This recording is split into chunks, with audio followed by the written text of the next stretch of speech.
Donc, je Oui, vais parler... on le voit très bien. Pardon?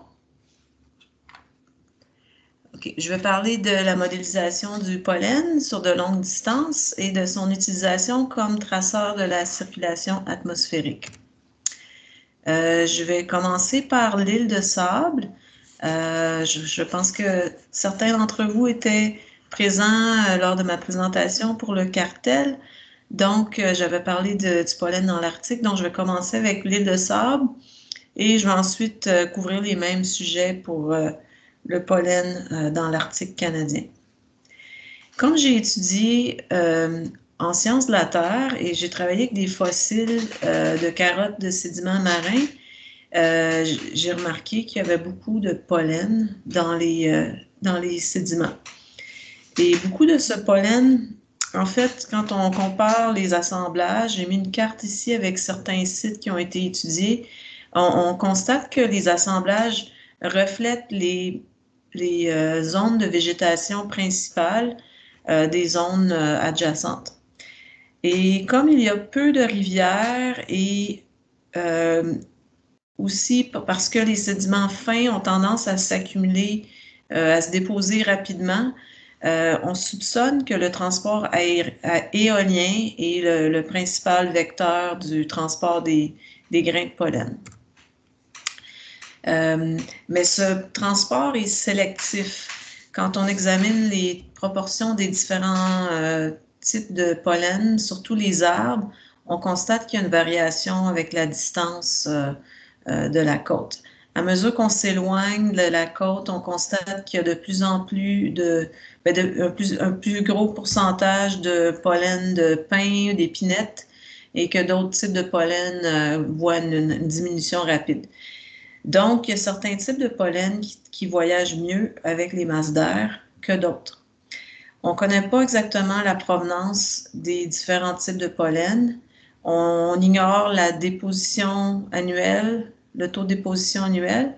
Donc, j'ai voulu étudier ceci. Et voici la localisation de l'île de Sable. L'île de Sable est située sur la plateforme de la Nouvelle-Écosse.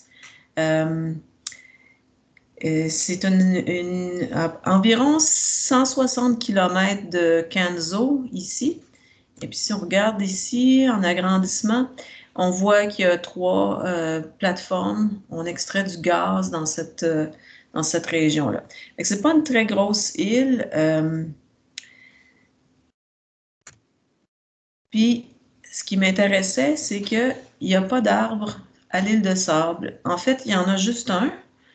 Juste pour m'embêter, c'est un pin, mais c'est le seul arbre de toute l'île. Donc, si des pollens d'arbres arrivent sur l'île, il faut forcément qu'ils arrivent par voie aérienne. Donc, mes objectifs étaient de documenter le type de pollen, les quantités et les types de pollen qui seraient captés sur l'île et de déterminer leur source en utilisant des trajectoires inverses. Il y a une station météo sur l'île et puis la machine à pollen était installée sur la plateforme ici.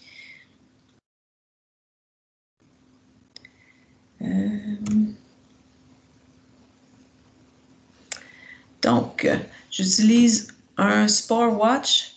C'est un petit appareil qui a une pompe à l'arrière. Si on ouvre l'appareil, on voit qu'il y a un ruban collé sur le tambour ici qui tourne à un rythme de 2 mm par heure. Puis la pompe aspire 10 litres d'air par minute. Donc, en découpant le ruban, on peut le placer sur des lames de microscope et les analyser au microscope. Donc ici, quand on retire le tambour, on a le ruban, on peut le découper en sections, puis on l'analyse en utilisant un microscope à lumière transmise. Donc, ça peut nous donner des données à toutes les heures, ce qui permet d'utiliser des modèles atmosphériques. La quantité de pollen reçue n'est pas énorme. On voit qu'en 2010, il y avait souvent du pollen qui arrivait sur l'île. En 2011, il y avait des épisodes plus éparpillés. Il y avait je pense qu'il n'y avait pas d'échantillons dans cette période-là, mais il y avait beaucoup moins de pollen. Mais on constate que les pics, comme ici, puis ceux-là au mois de mai, ils coïncident avec la saison de floraison des arbres du printemps. Donc, ça fonctionne avec ça.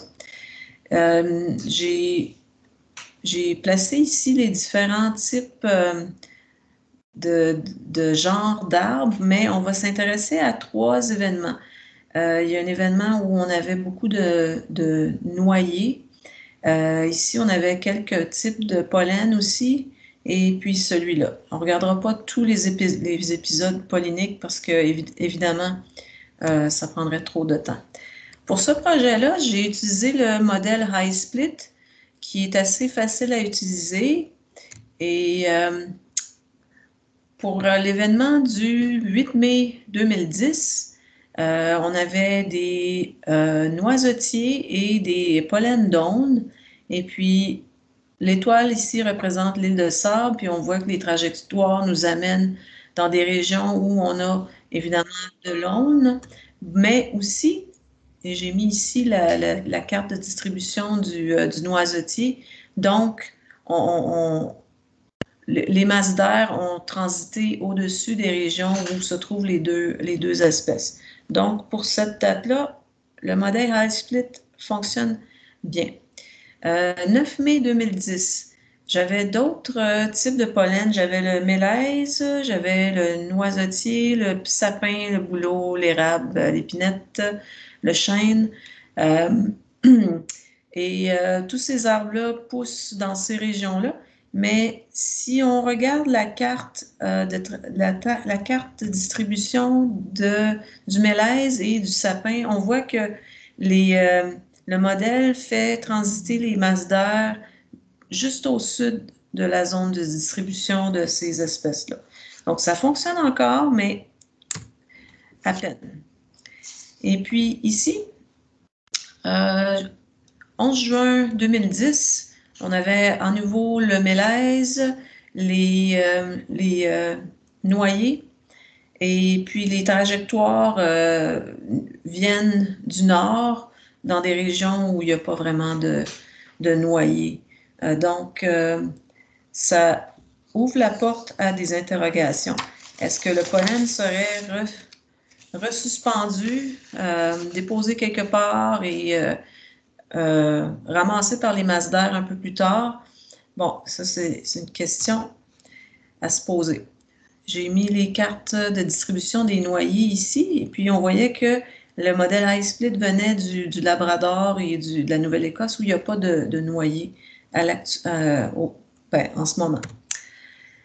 Fin juin, ici, on avait à nouveau le noyer. Peut-être vous allez vous demander pourquoi je suis obsédée par le noyer.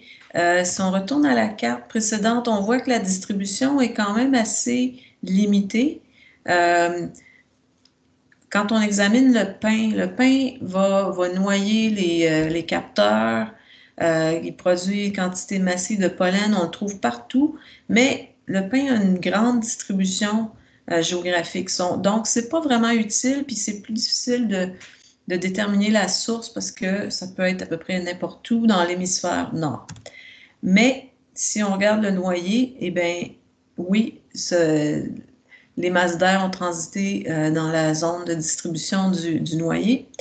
Le problème, c'est qu'on est à la fin du mois de juin et on est plusieurs semaines après la floraison des arbres, incluant le noyer. Donc, d'où vient ce pollen? Est-ce qu'il est resté en suspension pendant 1 mois? C'est peu probable. Ça soulève la question de la déposition, sédimentation du pollen et de sa resuspension plus tard. Donc, le modèle HiSplit est bien utile et peut permettre d'identifier la source du pollen dans certains cas, mais parfois, l'arrivée des grains de pollen se produit plusieurs semaines après la saison de pollinisation. Donc, il se passe quelque chose avec le grain de pollen et il doit y avoir un réservoir quelque part qui permet de fournir du pollen qui va être sédimenté un peu plus tard. Quand j'ai fait mon doctorat, j'ai aussi travaillé sur des carottes de sédiments marins dans l'Arctique canadien et il y a beaucoup de pollen exotique dans ces sédiments. Donc, j'ai eu l'idée d'envoyer un capteur à Eureka et bon, j'ai mis quelques références ici. On trouve du pollen exotique dans les carottes de glace, les sédiments marins, les sédiments lacustres. Et c'est pour ça que plusieurs personnes ont suggéré que ça pourrait servir de traceur pour la circulation atmosphérique, surtout quand on regarde les enregistrements paléoclimatiques, d'autant plus que le pollen exotique domine parfois les assemblages. Des fois, il y a plus de pollen qui vient de la forêt mixte que de pollen des plantes locales. Et les programmes de suivi du pollen pour les allergies en Europe rapportent fréquemment des épisodes de pollen exotique dans le nord de l'Europe. Donc, ce n'est pas quelque chose d'exceptionnel. Mais comment est-ce que le pollen peut traverser le front polaire? Parce que ici, on a une masse d'air assez dense et on voit d'ailleurs que la quantité de pollen d'arbres déposé chute dramatiquement à une latitude d'environ 75 degrés nord. Donc, il y a comme une barrière invisible qui empêche les masses d'air qui contiennent du pollen de se rendre vers la... Mais il y a quand même des épisodes qui permettent au pollen de se rendre jusque-là. Donc, je vais essayer avec le modèle High Split, comme d'autres auteurs ont fait. Rousseau a travaillé sur des filtres déployés à différents endroits au Groenland. Puis il a trouvé que le pollen exotique pouvait venir d'Amérique du Nord, mais aussi d'Europe et de Sibérie. J'ai essayé, mais la durée de transport vers Eureka est trop longue. Donc, le modèle High Split ne fonctionne pas vraiment. On parle de durée des fois de plus que 2 semaines, donc ça ne marche pas très bien. Fait que d'autres auteurs ont essayé d'autres approches et c'est ce qu'on a fait. J'ai déjà parlé de la méthode. Quelques résultats avant qu'on parle de modélisation.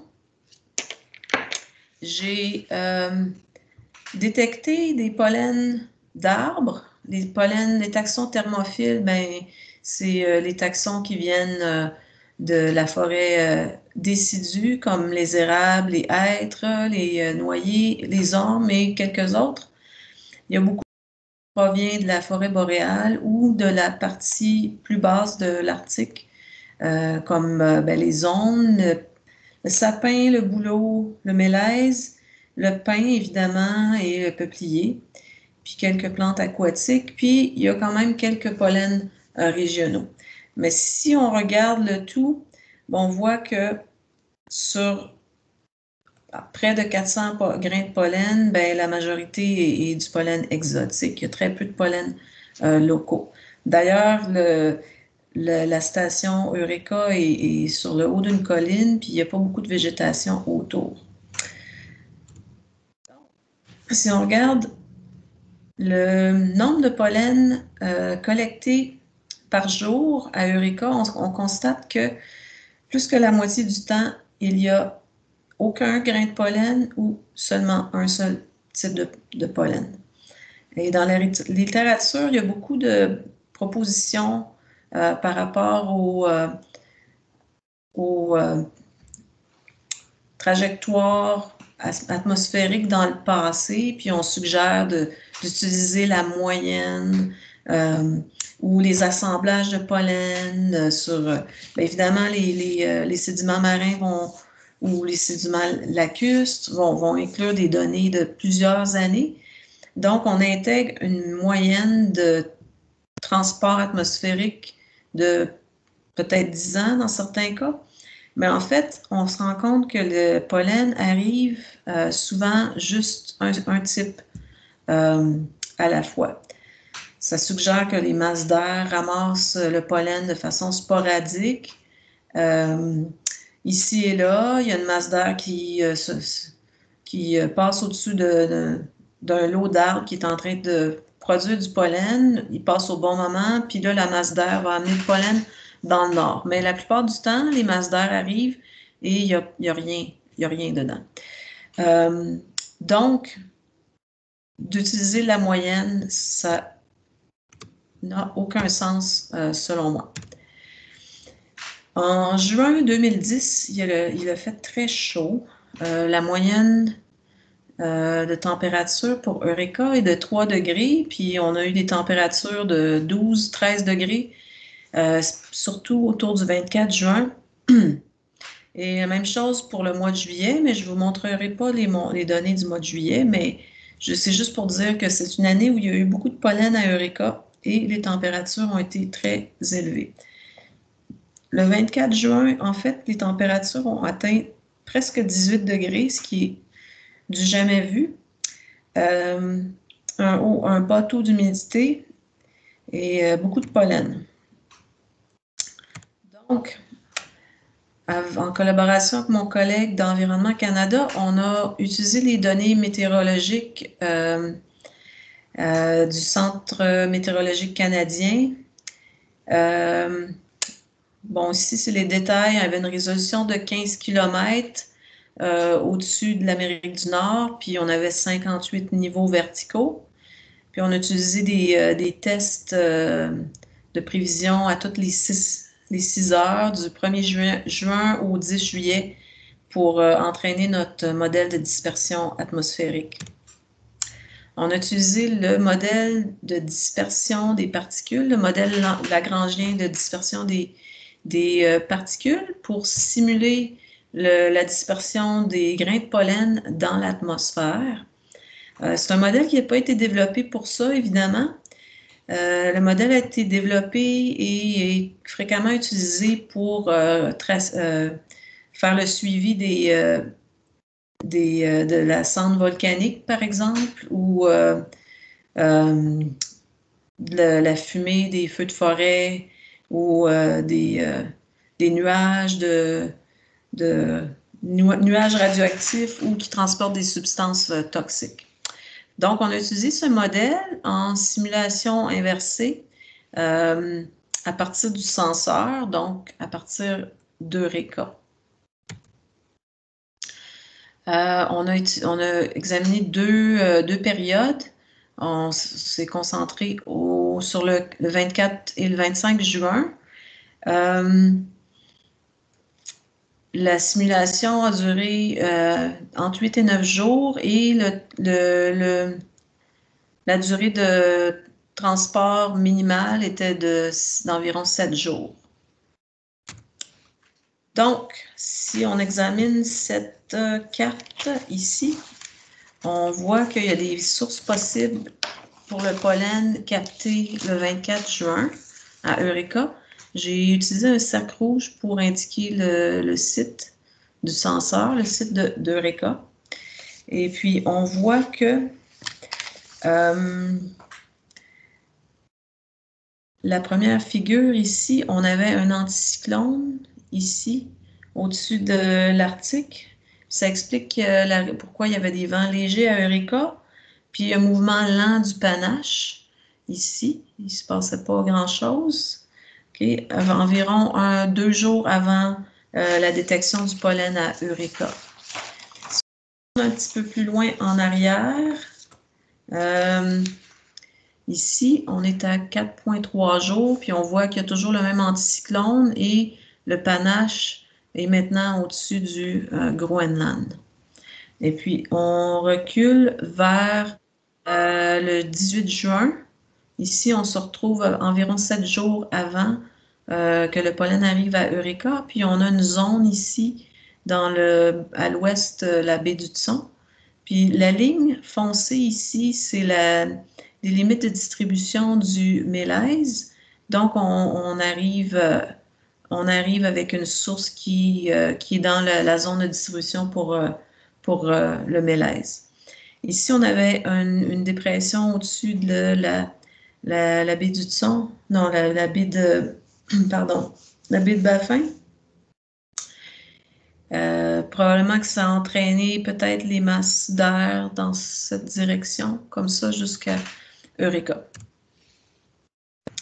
On s'est attardé un peu aux vitesses de chute des grains de pollen. Il n'y a pas beaucoup d'informations là-dessus dans la littérature. Et ce qu'on a constaté, c'est que la vitesse de chute pour le mélèze est beaucoup moins basse dans nos modèles que ce qui a été documenté. Donc, on se demande un peu comment est-ce que le grain de pollen, qui est quand même assez lourd, a pu rester en suspension dans l'air aussi longtemps. Donc, on ne peut pas vraiment expliquer comment le pollen se rend jusqu'à Eureka, mais il se rend là. Faudrait que la densité du grain de pollen soit beaucoup plus basse qu'elle est actuellement, d'après ce qu'on sait. Peut-être que l'humidité joue un rôle dans le transport du pollen. Peut-être que le grain de pollen perd un peu de masse durant le transport, peut-être qu'il s'assèche. On s'est interrogé sur le rôle de la contamination également. Mais ce qu'on a conclu, c'est que les grains de pollen ne sont pas des traceurs passifs sans masse, c'est évident, mais qu'il faut inclure une composante gravitationnelle pour le grain de pollen. Donc, on n'a pas fini notre travail. Et ce travail a été possible grâce à l'aide de plusieurs personnes. Et voilà.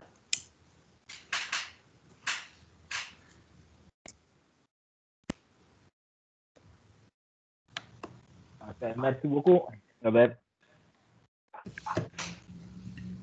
OK.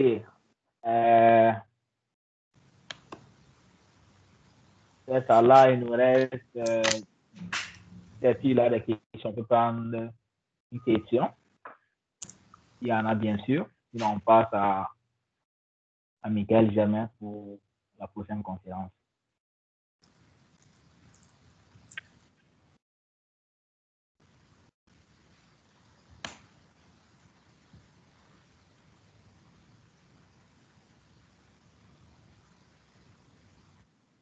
OK, on a une question vite fait. Comme dans les chats, à quel point cela pourrait être étudié dans un verger ici au Canada, au Québec? Le problème avec les pommiers, c'est qu'ils sont pollinisés par les insectes. Donc, ils ne se retrouvent pas vraiment dans l'atmosphère comme les pollens d'arbres qui sont pollinisés par le vent. Donc, c'est pour ça que j'ai travaillé surtout avec des arbres comme l'érable, le pin, etc. C'est ça. Mais ça serait intéressant d'étudier la dispersion du pollen quand un arbre est en pleine floraison, évidemment. OK, parfait. Merci beaucoup, Elisabeth. Merci. Donc, là, on passe à la dernière conférence de ce premier bloc. Il sera